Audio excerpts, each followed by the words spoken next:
The Honorable Justices of the Supreme Court of the State of Iowa. Hear ye, hear ye. The Honorable Supreme Court of the State of Iowa is now in session.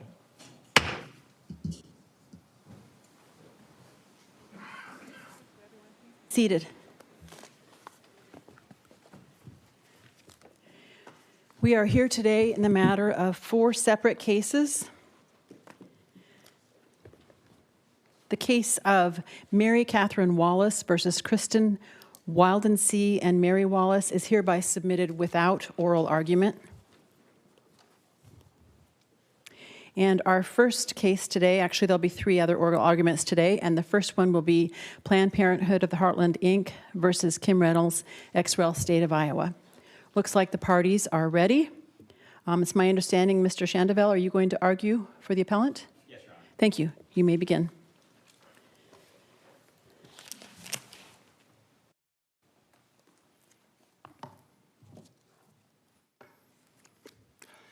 Thank you, Your Honor, and may it please the court. Chris Shandovel with Alliance Defending Freedom, appearing pro hoc vice today on behalf of Governor Kim Reynolds and the Iowa Board of Medicine.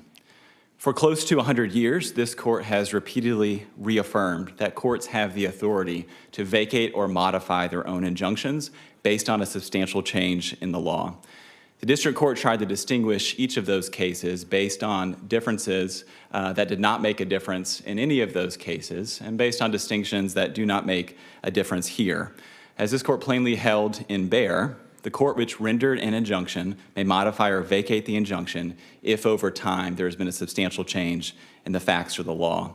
The district court erred by concluding otherwise, and accepting Planned Parenthood's arguments in defense of that decision would require rewriting this court's case law on that question. Instead of rewriting the court's case law, the court should simply apply its case law and reach the merits. On the merits, in our opening brief, we've laid out 2 possible paths that this court could take to reach the result that we're advocating for. The first path we've laid out in part 2 of our opening brief. The second path we have laid out in part 3 of our opening brief.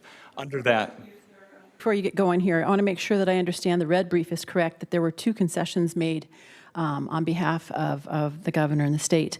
One concession is that no Iowa rule of civil procedure permits the motion to dissolve. Okay. And the second one is that the district court's conclusion, you are not challenging the district court's conclusion that the ban would fail under the undue burden standard.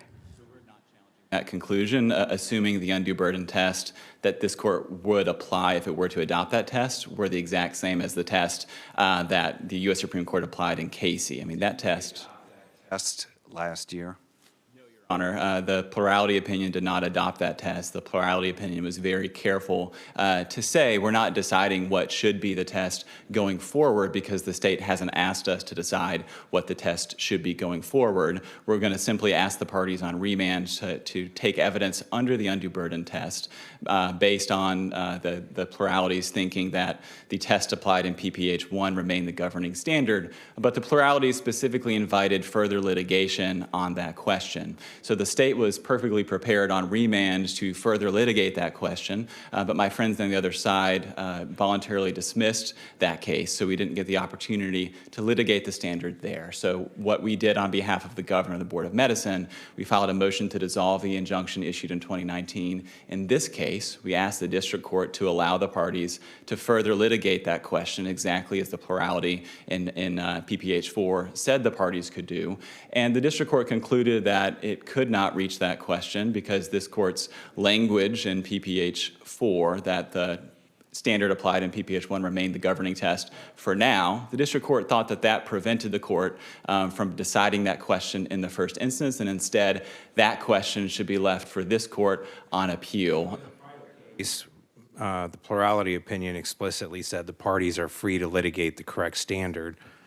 So if the standard is at issue, what is your argument for rational basis versus undue burden?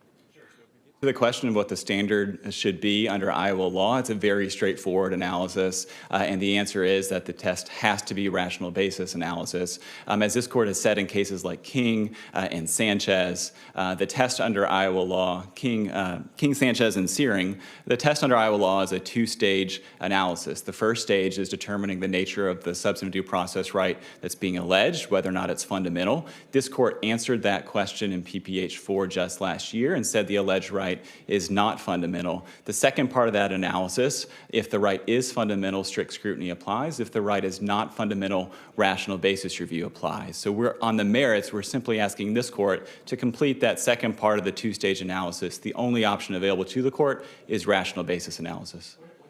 Paths you started to outline before we interrupted.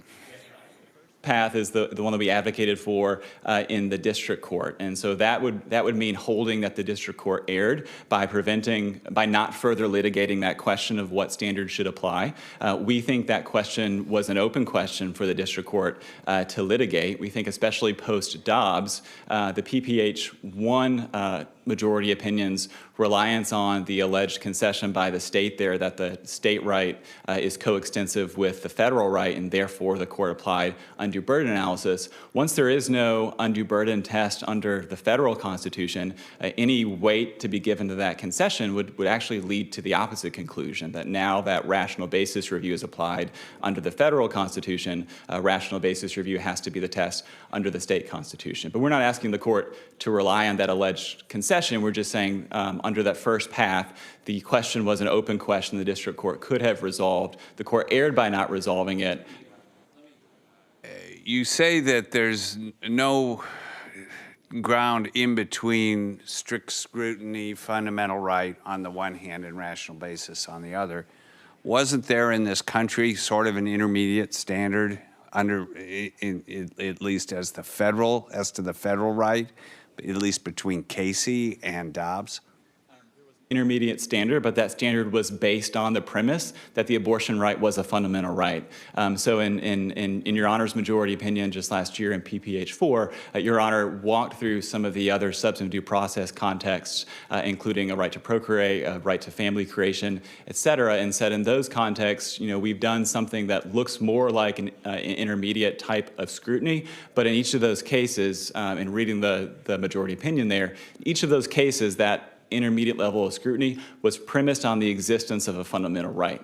So yes, when there's a fundamental right at stake, the court has applied some different type of analysis, but there is no fundamental right here, and when there is no fundamental right at stake, the test has to be rational basis.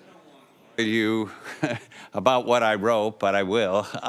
I think every time I said we're not recognizing anymore what we said in Planned Parenthood 2, that it's a fundamental right subject to strict scrutiny. I think I always tied those two phrases together. It was the strict scrutiny part that I thought we were overruling in Planned Parenthood 4. We read the court to be doing both, and I don't want to argue about what Your Honor wrote either in PPH 4, but we read the court to be doing both. The test and the analysis that this court walked through is the same analysis that the U.S. Supreme Court applies in determining whether or not a fundamental right exists. Is it deeply rooted in the nation's history and tradition, or in the text of the Constitution? The answer to that question this court reached in PPH 4 was clearly no. And so if there's not a fundamental right, the only option available is the rational basis test. Now, again, we're not contending that the PPH 4 plurality decided that rational basis review is the test. We just read the court's language saying there is no fundamental right, subjecting the analysis to strict scrutiny, to mean that the plurality was simply not going to decide what the test was. To sort of the first area that you were arguing, you're correct. There are a fair number of Iowa cases where if there is an intervening change in the law that means that the injunction is no longer supportable, there is a legal basis to go back and revisit the injunction. It strikes me that you're asking for more than that. You're asking for a change in the law and then to apply that change in the law to vacate the injunction. Am I missing something? This gets me back to the point that I began to make earlier about the two possible paths the court could take. So under the first path, we are arguing that there was a substantial change in the law based on this court's decision in PPH4 and the U.S. Supreme Court's decision in Dobbs that justify dissolving the injunction below. Under the second path, though, and this is the path that we lay out in part 3 of our analysis. Yes, Your Honor. First path. So you said dissolving the injunction, and then what? Path is that this court would hold that the district court erred by not allowing that further litigation. The district court erred by not finding that rational basis review is the only test with any basis in Iowa law when there is no fundamental right, and therefore the district court erred by not dissolving the injunction. And so this court would remand the case back to the district court with instructions to dissolve that injunction based on a substantial change in the law so that my clients can begin enforcing the fetal heartbeat law going forward. Remand for further development of the record. So even if we conclude rational basis applies, why wouldn't we remand for development of the record? Like this court's decision in King, when we're doing rational basis analysis, the state is not required to put on any form of proof to support its rational basis as long as there is a rational basis that's conceivable. We actually did put on evidence in the district court as to the level of fetal development that occurs by 7, 8, or 9 weeks. Body of case law that indicates that the hearing on a motion to dissolve an injunction should be separate and distinct from a second hearing on the merits of the legal issue. So it's kind of a two-step process, and I understand that some of the legal issues may be the same, but it seems like procedurally the better method, if you're right about the injunction, is to remand it. Why wouldn't we do that? I'm not aware of case law showing that it's a two-step process and that there has to be a remand. What I am familiar with is this court's decision in Searing. So in Searing, the district court applied a strict scrutiny analysis to the alleged fundamental right of a sex offender to live within a certain number of feet of a school and held that statute was unconstitutional under a strict scrutiny analysis. That case came before this court on appeal, and this court held that analysis by the district court was incorrect. There was no fundamental right to live within a certain number of feet of a school. Therefore, strict scrutiny was not the test. Rational basis review was the correct test. And instead of remanding that case back to the district court to apply rational basis review in the first instance, this court went on to apply rational basis review in State versus Searing and to conclude that the law was constitutional. So we're just asking this court to follow the same path that it followed in Searing. Once the court concludes that, yes, Your Honor. Have you complete your second path?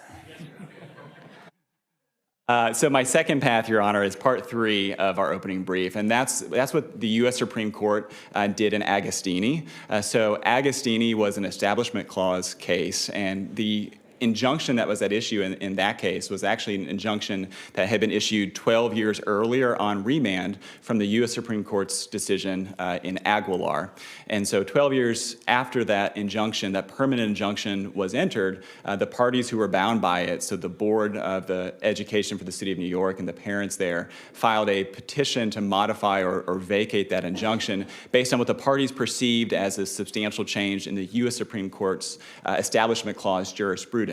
And what the district court said there was, I don't have any authority to overrule the U.S. Supreme Court's decisions. I have to leave that to the U.S. Supreme Court to decide in the first instance. And what the U.S. Supreme Court said in Agostini was actually not that the district court erred, but that the district court was correct to wait for the U.S. Supreme Court to overrule its own case law in the first instance. The U.S. Supreme Court Agostini went on to overrule Aguilar and then went on to hold that because that district court opinion was premised on a case law from that court that was no longer good law, that opinion, that decision by the district court had to be reversed, and the court remanded with instructions to dissolve that injunction. So that's the second path. So this court could hold, assuming without deciding that the district court was correct not to decide in the first instance whether or not rational basis review is the correct test going forward, and assuming the district court was correct to leave that question for this court can still hold in the first instance rational basis review is the correct test under Iowa law. Iowa's fetal heartbeat law easily satisfies that test, and therefore the district court's injunction cannot be allowed to stand, and remand with instructions to dissolve dissolve that injunction. I went ahead and reread Agostini last night. It's almost eerie how similar the procedural posture is in that case to the procedural posture here. As I read the red brief, they distinguish that case by saying that that was decided under Federal Rule 60, and that our civil rule is different, 1.1012. And so if you could respond to that argument.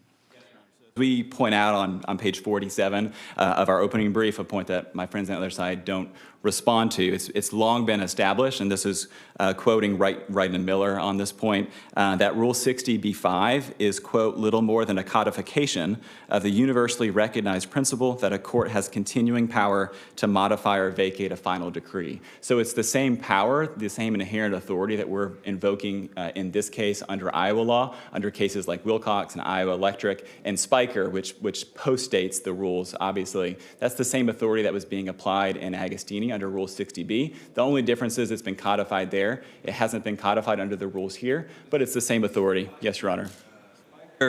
I think relies on restatement second of judgment, section 73, and that uses the language may, implies that the court has discretion, that it's a discretionary consideration. You weigh a lot of factors. Why shouldn't we take into account, say, the fact that this particular law was adopted several years ago? There's been substantial turnover in the legislature. When the prior law was adopted, it was clear that it would be unconstitutional as soon as it was adopted. Why not give the legislature an opportunity to go back and pass whatever law they now think is appropriate in this area? And then Planned Parenthood might challenge that law, and we would have a fully developed record to decide a case. The legislature will have the opportunity to decide, whether or not this law ought to be amended based on the will of the people that they represent. If this court dissolves the injunction, allows the state to begin enforcing it. But the reality is the law was validly enacted when it was enacted in 2018. I realize then that Roe and Casey were still on the books, but we've concluded now that those cases, the U.S. Supreme Court has concluded those cases were an incorrect interpretation of the federal Constitution. That some of the legislators in 2018 might have voted differently if they knew the law was going to go into effect at that time? Appropriate for this court to be speculating as to what the legislators might have thought or not thought. The court could just as easily speculate that the legislators believed that the law was constitutional when they passed the law based on their own understanding of the Iowa state constitution and the federal constitution. And what we know now is that they were correct, that the fetal heartbeat law is constitutional because there is no fundamental right at stake, and because under rational basis review, the law clearly survives. And if I could just make one point on the rational basis underlying. Speculate, but didn't you just ask us to speculate or tell us to speculate what they might do as far as an amendment? So my point is that the legislature, no, Your Honor, the point is simply that the legislature has the authority to change the law if the legislature thinks that a change needs to be made. Our position is that it's not the role of the courts to be deciding what the legislature might have done previously or what the legislature might do in the future. When we're dealing with a rational basis analysis, the only question is, did the legislature have a rational, conceivable basis for the law when they passed it? Here they clearly did. That was the holding in Dobbs. Under a rational basis analysis, the state's interest in protecting and preserving fetal life is a legitimate interest. Actually, in PPH2, yes, Your Honor. The case, June Medical Services versus Phillips, federal district court case post-Dobbs. I believe that I am. No, Your Honor. Bring it up, and I can give you the citation, and I'll ask counsel about this. So this is a post-Dobbs case to vacate a permanent injunction. And the court holds that it would be an abuse of discretion to continue to enforce an injunction when the underlying law has changed. I don't know the status of that case, if it's up on appeal to the Fifth Circuit. I just wondered if you were familiar with it. case, but that ruling is consistent with the federal cases that we've cited in our brief, like the American Horse decision written by then Judge Ginsburg on the D.C. Circuit Court of Appeals, where she wrote that when there has been a change in the underlying law, when that law has been superseded, it is an abuse of discretion to refuse to lift that injunction going forward. So we think that's perfectly consistent with the position that we're taking here, that the district court abused its discretion in not lifting the injunction. But even if this court, again, under Path 2 in Agostini, yes, Your Honor. Back to this speculation versus speculation, because isn't it true that under our case law that we have a presumption that statutes are valid, and isn't that rooted in our respect for the legislature and our assumption that they act with the understanding that what they're doing is constitutional, as opposed to some idea that they would be acting with the assumption that they're acting unconstitutionally? Exactly correct, Your Honor. The legislature is bound by the same oath to the Constitution that this court is bound by. So if there's going to be any assumption or speculation, it ought to be that the legislature was following its oath to enact laws that are consistent with the Iowa Constitution and the federal Constitution. And again, we know now today that even though this court and the U.S. Supreme Court had previously misinterpreted the federal Constitution and the Iowa Constitution, that what the legislature did in 2018 in enacting the fetal heartbeat law, it's perfectly consistent with both constitutions, because there is no fundamental right to abortion. Therefore, under Searing and Sanchez and King, the test is rational basis review. And the legislature clearly has a legitimate, and this court in PPH 2 said a compelling interest in protecting and preserving fetal life, especially in this case at a point in fetal development when the unborn child's heart has begun beating, when brain waves are detectable, when she can already move, when she already has sensory receptors, when her facial features, her chin, her jaw, her cheeks have already begun to form, and at a point in pregnancy when, absent abortion, the vast majority of unborn children will survive until birth. That is a rational basis for the law the legislature enacted here. We think it would be inequitable to continue to prevent my clients from enforcing that law based on a prior case of this court that was wrongly decided. For all these reasons, we're asking the court to reverse the judgment below. Thank you, Your Honors.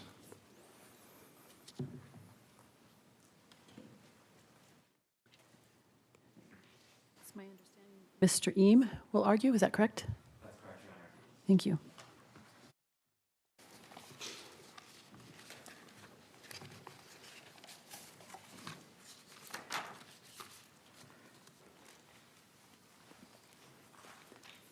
Thank you, Madam Chief Justice, and may it please the court. Peter Eam on behalf of appellees. The state is asking this court to disregard the Iowa Constitution and its own procedural rules to revive a statute that was declared void over 4 years ago and that has been enjoined ever since.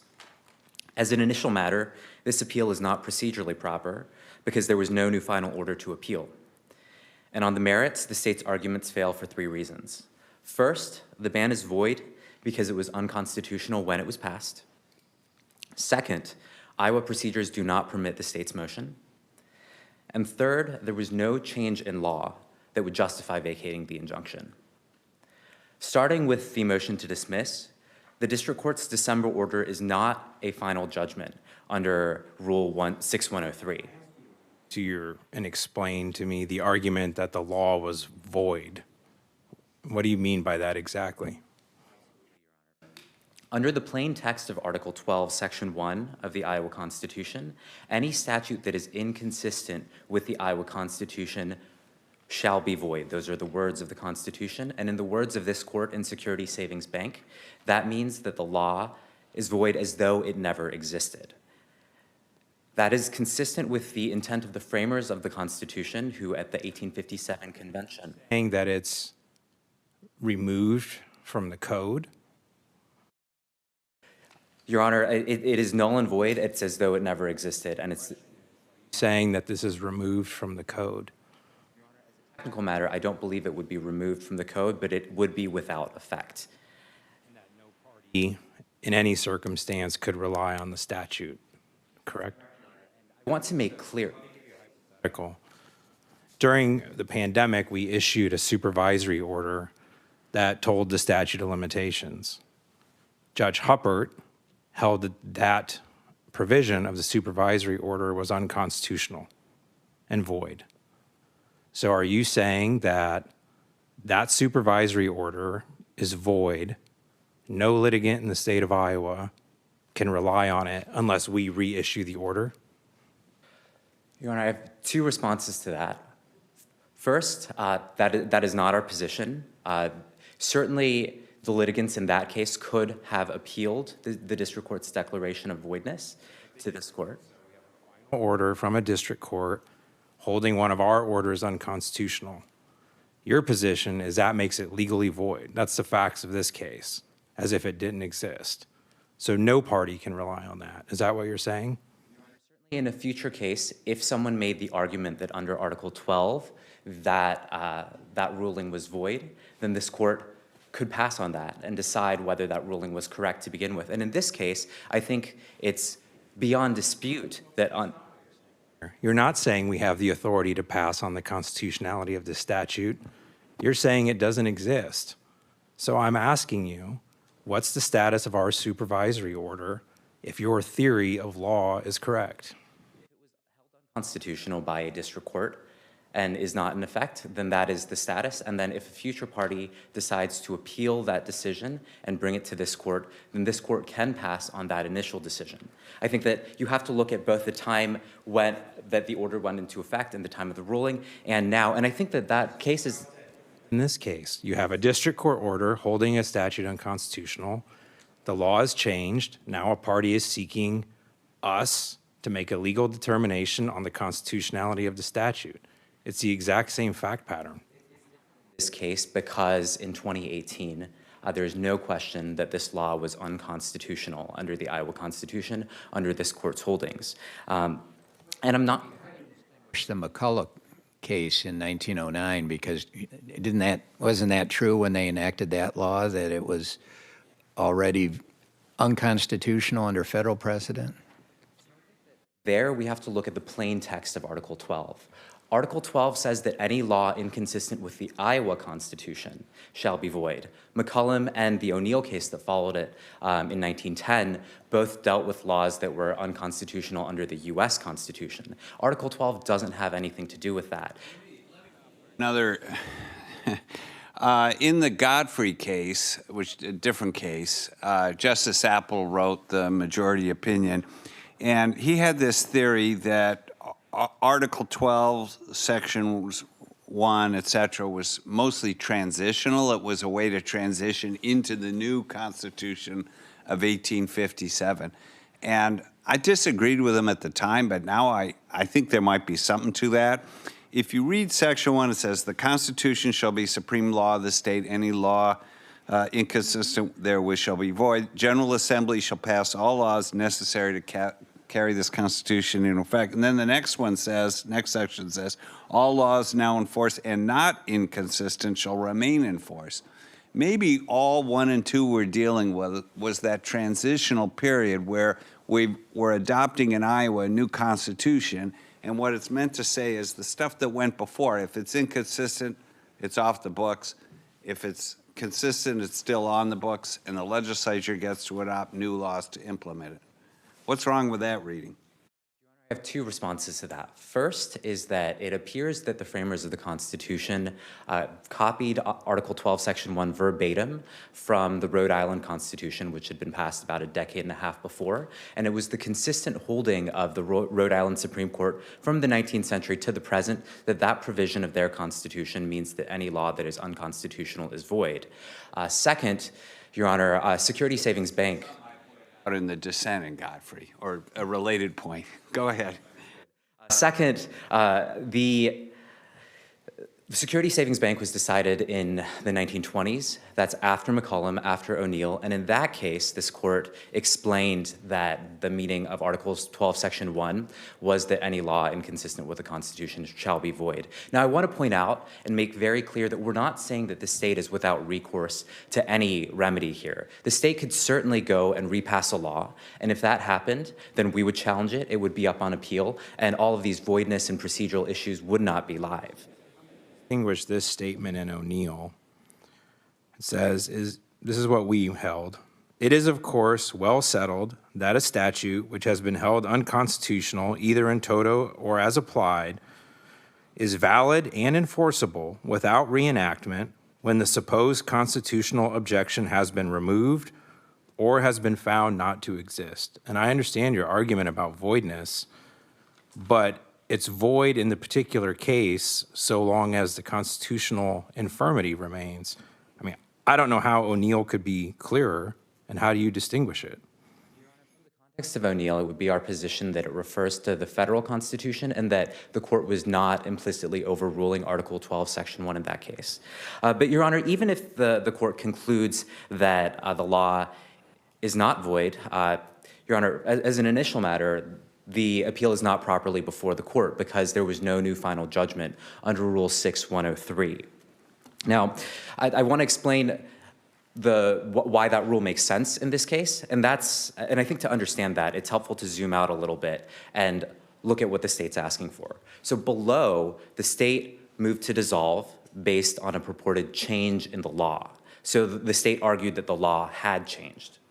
Now on appeal, they've shifted their position, and they all but admit that they're asking for that the law hasn't changed, and they're asking for the court to change the law. And it's that shift that's improper. And rule. Isn't that what happened in Searing? Isn't that what happened in the Agostini case?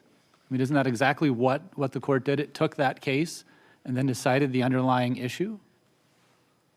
Your Honor, Agostini, as Your Honor pointed out, deals with the federal rules of civil procedure, and certainly while that procedure may be proper, I don't believe that the Iowa procedures permit that. Also, my understanding is that this is the first time that they're arguing that that Agostini permits a movement to shift positions, saying that the law has changed below, and then trying to get the law to change. And Your Honor, Searing, I don't believe involved the same procedural issues. And so, Your Honor, because of that procedural issue, it's our position that the proper procedure would be for the state for this court to dismiss the appeal, or in the alternative, to construe the appeal as a petition for writ of certiorari. And in paragraph 8 of their resistance to our motion to dismiss, the state actually concedes that it cannot obtain the relief that it seeks on a certiorari proceeding. I think what you're saying, if I'm hearing you, is they don't have an automatic, mandatory. This isn't a mandatory appeal. We're now in discretion land, so it's up to our court whether we want to exercise the discretion. And that rule kind of makes sense, doesn't it? Because otherwise, people could go in and try and dissolve injunctions all the time and take appeals up to our court, and we'd be hearing cases all the time. That's exactly right, Your Honor. I think that if this court were to allow the state to proceed on the merits, that would open the floodgates of litigation to a litigant who is bound by an injunction.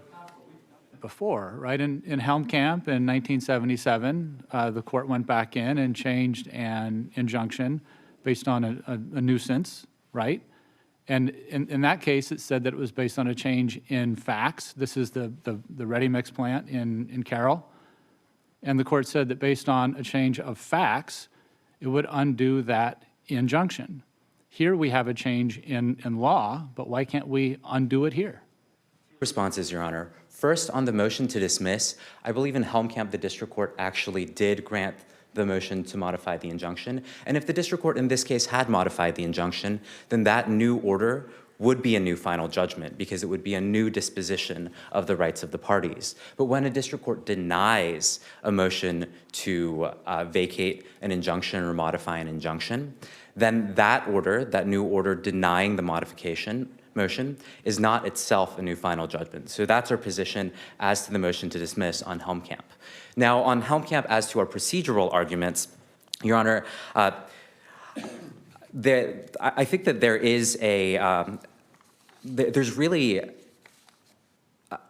a value in limiting the degree to which district courts can depart from the holdings of this court. So certainly this court has held that changes in fact do justify modifications of injunctions, but I don't believe that this court has squarely held that a change in the law justifies a motion to modify. Between the two, why is that material? Your Honor, it's material for two reasons. First of all, from the plain text of the rules, so from Rule 11012, it allows for modification of judgments based on newly discovered facts or evidence, and that, I think, is more analogous to a change in facts than a change in the law. And second, historically, changes in law have not been allowed. So, Saying that, I mean, I think there's 600 years of common law history in every jurisdiction in America that allows for this, including our own cases that explicitly say that. So what is your basis for saying that's not been allowed? Your Honor, as we set out in our motion, in courts of equity, historically, going back to the 17th century, motions to modify injunctions would have been understood as bills of review. And there are 19th century cases from Iowa that lay out that changes in law are not proper bases for bills of review. And 2006 case, Spiker, where it explicitly says the rule 1.103 governs petitions to vacate or modify, but that does not deprive the court of its common law power to modify judgments granting continuing relief. So we don't have to go to the 16th or 17th century. We can go to this century, and we've said that repeatedly. through what the court did in Spiker. So the court initially did look in footnote 2 at the Iowa Rules of Civil Procedure, and that is where we should begin. The state is asking this court to find some kind of hidden inherent authority that's found nowhere in the rules. It says that this court has been following a substantial change in law standard, but that standard also is not found anywhere in the rules. And Your Honor, in Spiker, Hidden. We say it's a common law power inherent in the courts to modify judgments. That's what we wrote in Spiker. this court went through a careful analysis of whether there was jurisdiction to modify an injunction. It did analyze the federal rules. It analyzed System Federation, which was a U.S. Supreme Court case decided under Rule 60B. What it did not do was just wholesale adopt the federal standard. If that's what it was doing, then Spiker would have been a much shorter case. It wouldn't. To change in facts, it's okay to upend an injunction, but if it's a change in law, it isn't? Your Honor, but even if this court concludes that a change in law does justify modification, sure. Adhering to the text of the rule under your argument, what provision of the rule says a change in facts post-judgment allows modification of an injunction? The argument is more that, that we would look at the text of the rules.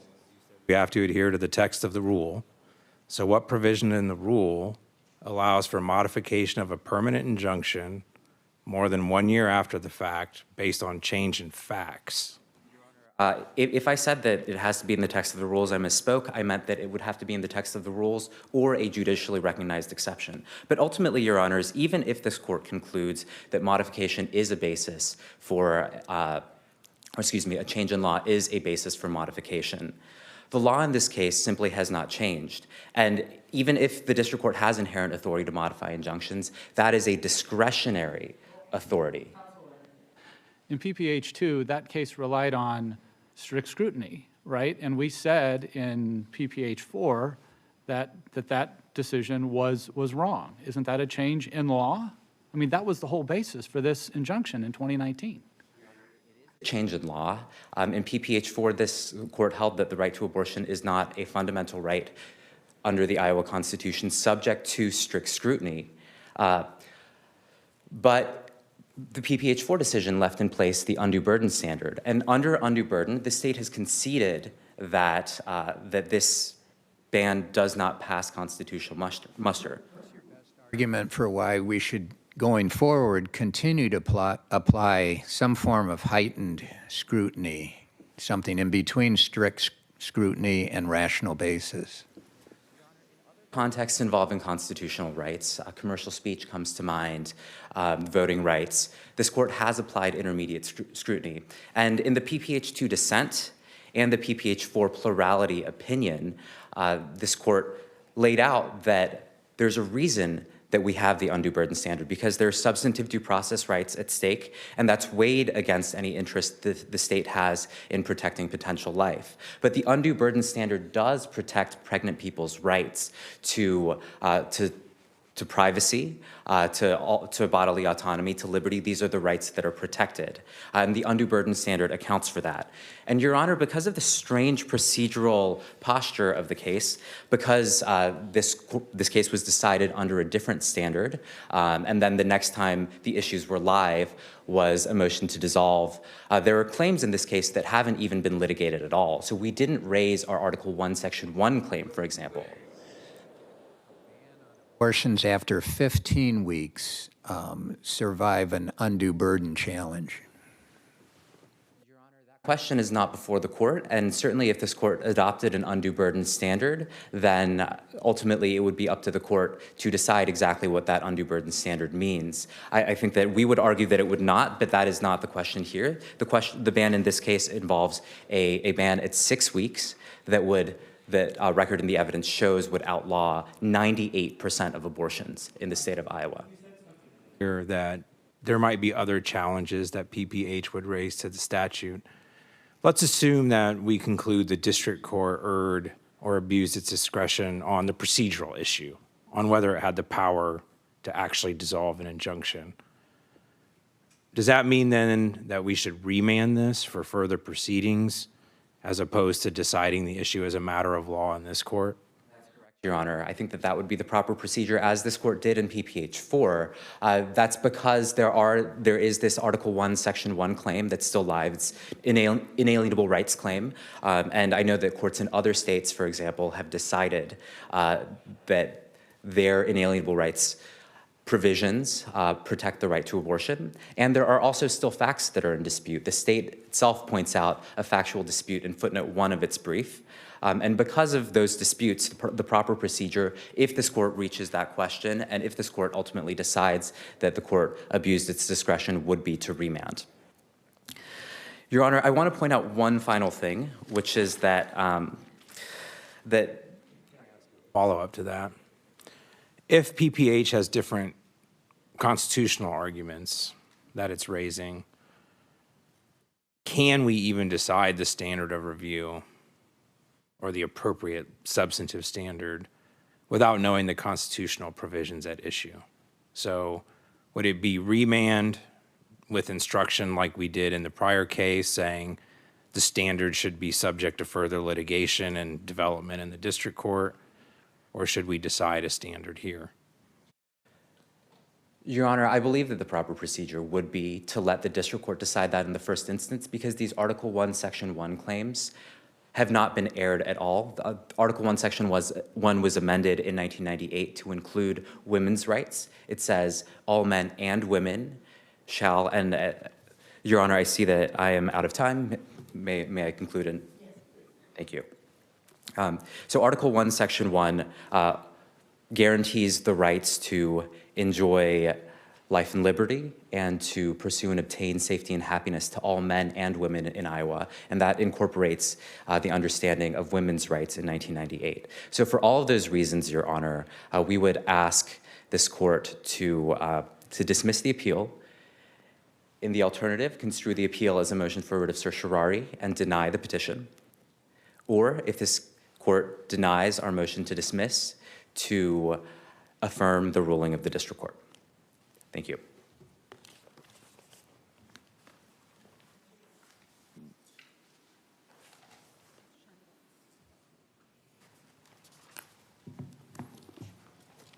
Thank you, Your Honor. A few quick points in rebuttal. I want to pick up with the voidness issue and go to something my friend on the other side said when he first took the podium, which was that because the district court declared void the fetal heartbeat law 4 years ago, it is therefore forever void and forever to be deemed unconstitutional.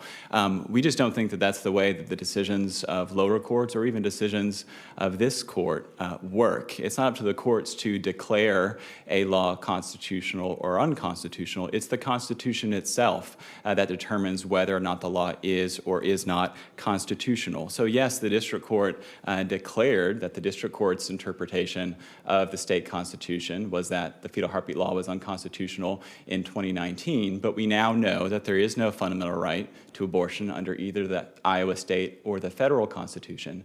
So our reading of Article 12, Section 1 in the state constitution is similar to the reading in Godfrey that was earlier discussed. That provision simply states a truism that when there is a conflict between the Iowa Constitution and a statute passed by the legislature, the Iowa Constitution necessarily trumps a statute passed by the legislature. However, that truism does not speak to the question that's before the court, which is what happens when a later decision by a court overrules a prior determination, a prior interpretation of the state constitution, so that the alleged constitutional defect is determined to have never existed or to no longer exist.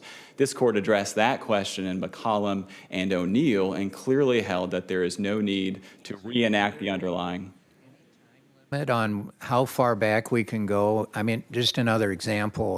In 1980, our court held in a case called Bierkamp that the Guest statute was unconstitutional, split in authority other jurisdictions. U.S. Supreme Court holding to the contrary. We applied a rational basis test. That was probably wrong. If today we overrule Bierkamp, does that put the Guest statute back into effect, or with the passage of time and change of circumstances, should the current legislature decide what to put onto the books? The same position that the parties were in here, that if there is a substantial change, or if there's a change in the law, the interpretation of a statute or the Constitution by this court, then the parties enjoined, based on a prior interpretation that is determined to be erroneous, have the ability to come into court where that injunction was first issued, file a motion to modify or dissolve the injunction, just like we did here. Injunction? That's the context that we're in here. I mean, without an injunction, then the parties are free to enforce it the entire time. But when there is an injunction, the limiting principle is the power of a lower court to lift or modify an injunction has to be coextensive with the power of the court to enforce that injunction. Consider other changes in the law since 2018, and in fact, some fairly recent changes, given the legal uncertainty over the medication abortions with conflicting rulings, challenging the FDA's approval authority. Are those reasons to say, let's go back to the let the legislature go back to the drawing board and enact a law reflecting the current views of Iowans and take into consideration recent rulings? Legislature has the ability to enact a law that is consistent with the current views of Iowans. If the legislature believes that the fetal heartbeat law passed just 4 years ago is inconsistent with that, the legislature can call a session and amend that statute. So I've never seen a case where the court has considered. Yes, Your Honor.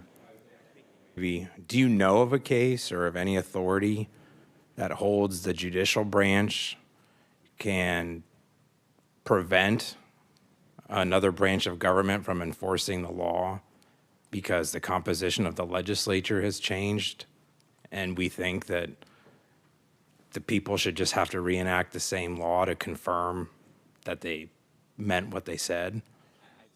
Two cases that we believe are wrongly decided that held that. So the Sister Song case out of the Georgia trial court, which has been stayed pending appeal by the Georgia Supreme Court. The very old Jefferson case from, I believe, the Louisiana Supreme Court. But as their own authorities, the Triner and Sperling article pointed out, those cases were wrongly and poorly. Let me play name a case with you.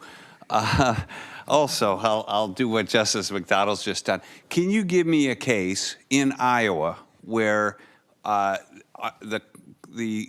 court has, in the course of reviewing a previously adopted injunction that's final, that's not on appeal, that based on has gone ahead and both changed the law and then used the change in the law to vacate the injunction, as opposed to a situation where there's an intervening change in the law that that clearly makes the injunction insupportable, like Spiker.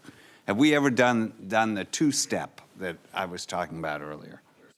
Aware of an Iowa case that takes that second path that we've laid out in our briefing. So our position is that Agostini is the authority that this court could follow for that second path. The court could assume that the district court was correct to wait for this court to decide the question of what standard to apply, but still reverse the district court's decision and remand with instructions to dissolve that injunction.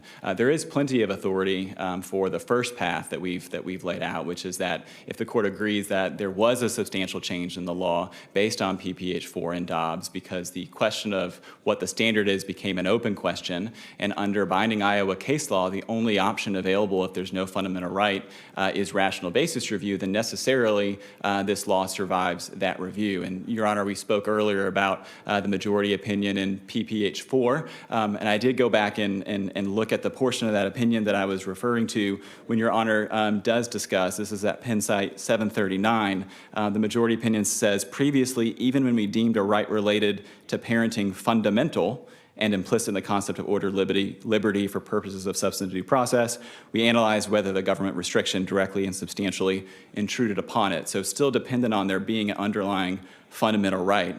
That paragraph uses the word fundamental 5 separate times. So anytime the court has done something short of strict scrutiny but still above rational basis review, there's still a fundamental right that's at issue. Whereas here there is no fundamental right at issue, the only option available is the rational basis test. On the last point that opposing counsel was making, and that is that we should remand to hear the arguments under Article 1, Section 1. What is your response to that argument? This court's majority opinion in PPH4, I believe it's footnote 23, but don't quote me on that, actually addressed that issue and said that the analysis under that provision of the Constitution is a rational basis test. So that's the substantive response, is that it's the same test that we're asking the court to apply under the alleged substantive due process right. So the analysis works the same way. The court could do that analysis here. The second response would be that the only question before the court is whether there's been a substantial change in the law that undercuts the basis upon which the lower court issued its injunction. So that injunction was not based on any other provisions of the state constitution. It was based on the substantive due process clause and equal protection. Counsel in favor of a remand. Essentially, we put the parties kind of in a status quo ante position, and we can say the law has changed. There's no legal basis for enjoining a statute or the enforcement of a statute, but the parties should be able to start over and litigate, kind of this two-step process. Responses, Your Honor. The first is that we don't think that that is the case. The second response I'll touch on first, though, is that if the court does conclude that the important thing would be that while the case is litigated on remand, the injunction needs to be lifted because it would be operating as essentially a temporary injunction. And we cited the Hurtco decision from this court in our briefing below, that where there is a temporary injunction, if there's a dispute in the law, an injunction should not be allowed to take effect when those issues are being litigated. So at the very least, the court should lift the injunction while the case is litigated on remand, or order the district court to do the same. On the merits of your question, though, whether the court should remand for further litigation, I can't do any better than Justice Waterman's concurring opinion in King, where he wrote that a remand, this is quote, a remand for a costly trial to prove allegations that, if true, provide no grounds for judicial relief would be unwarranted. And we think remanding the case here for further analysis under rational basis review would be unwarranted. And as the U.S. Supreme Court pointed out in Agostini, it would be inequitable to wait for a subsequent appeal to come back before this court. And Agostini Is a mandatory vaccination law, is that subject to rational basis review? Vaccination law, I think what would come into the court's consideration there is the common law right to decline or reject medical treatment. So the question would have to be whether there is a fundamental right to reject that medical treatment that's within the scope of that common law interest. So it would be a completely separate analysis, and depending on whether the court says it does fall within the scope of that fundamental right, then the court would apply strict scrutiny. If it does not fall within the scope of that right, the court would apply rational basis review. But just to finish my point from a moment ago about Agostini. In Agostini, the U.S. Supreme Court explicitly rejected the argument that the court should remand and wait for a better vehicle or wait for the case to come back before that court. And what the court held there, that case was dealing with a school policy that was getting school funding to disadvantaged kids that attended parochial schools. And the court said it would be inequitable to force these disadvantaged kids to wait to get the necessary funding, to get the resources they need for a better vehicle to come before the court. That's the same here. It would be inequitable for this court to wait for a different vehicle and to prevent the court from enforcing its validly enacted law to protect unborn children from the point of a fetal heartbeat being detected. Thank you, Your Honor. For all these reasons, we're asking the court to reverse the decision below and to remand the case with instructions to dissolve that injunction and to allow the state to begin enforcing its validly enacted law. Thank you, Your Honors. Planned Parenthood versus Kim Reynolds et al. Is hereby submitted. The court will take a brief recess between cases.